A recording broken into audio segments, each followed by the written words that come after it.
साथियों, आज जीवन किसी का भी कितना भी बिखरा हुआ हो, उसके जीवन में कुछ भी अगर उसके हिसाब से ना भी चल रहा हो, फिर भी मनुष्य चाहे तो अपना जीवन अपने हिसाब से जी सकता है, स्वयं को बदल सकता है। लेकिन उसके लिए उसको प्रयास करने होंगे। देखिए, हम अगर वही रास्ता, वही डगर बार बार चलेंगे तो वो रास्ता जहाँ जाती होगी, जिस मंजिल तक जाती होगी, वही मंजिल हमें मिलेगी। अगर हमें मंजिल कुछ अच्छी चाहिए तो निश्चित है उस रास्ते से अगर वो मंजिल नहीं मिल रही है तो हमें रास्ता बदलना होगा।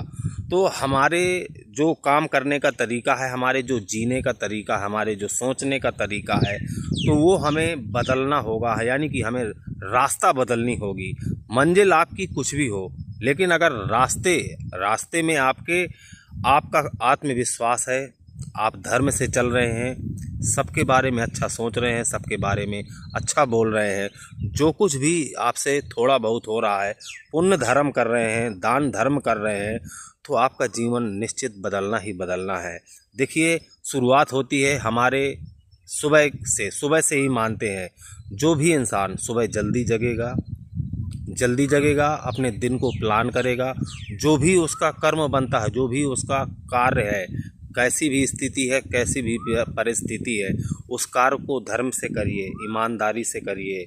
आप अपने घर के सदस्यों से प्रेम से बोलिए, प्रेम से बात करिए। जो भी खाना पीना है उसको भगवान का प्रसाद मानकर अंतरात्मा से भगवान को धन्यवाद बोलकर खाइए। किसी किसी को देखा है आपने, रोड में कैसे कैसे लोग घूमते हैं फिरते हैं, किसी के पास 2 वक्त का खाना भी नहीं है, रहने के लिए घर भी नहीं है, पहनने के लिए कपड़े भी नहीं है, और कुछ सुख दुख सुनाने के लिए परिवार भी नहीं है। तो ईश्वर ने हमें इतना सब कुछ दिया है। सबसे पहले ईश्वर के शुक्रगुजार हो जाइए। जो भी इंसान इस जीवन में भगवान का आभारी हो जाएगा, इस यूनिवर्स का, इस ब्रह्मांड का, उस परम चेतना का दिल से आभारी हो जाएगा। उसने ये शरीर दिया है, मनुष्य शरीर दिया है, इतना हाईटेक दिमाग दिया है।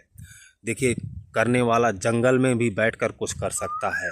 आज जो सदी चल रही है, ये 21वीं सदी, इसमें तो इतनी असंख्य संभावनाएं हैं कुछ कर दिखाने की, कुछ करने की, कि इंसान अगर अच्छे से चलता है, धर्म से चलता है, जब उसका समय आता है तो झुग्गी झोपड़ी से भी हाईलाइट होकर अमेरिका पहुंच जाता है। ये मेरे कहने का मतलब, वो कीचड़ से निकलकर सिंहासन में बैठ सकता है, लेकिन उसके लिए प्रयास करने होंगे, अच्छे कर्म करने होंगे। तो निराश मत होना अपने जीवन में, अच्छे कर्म करते रहो। आपका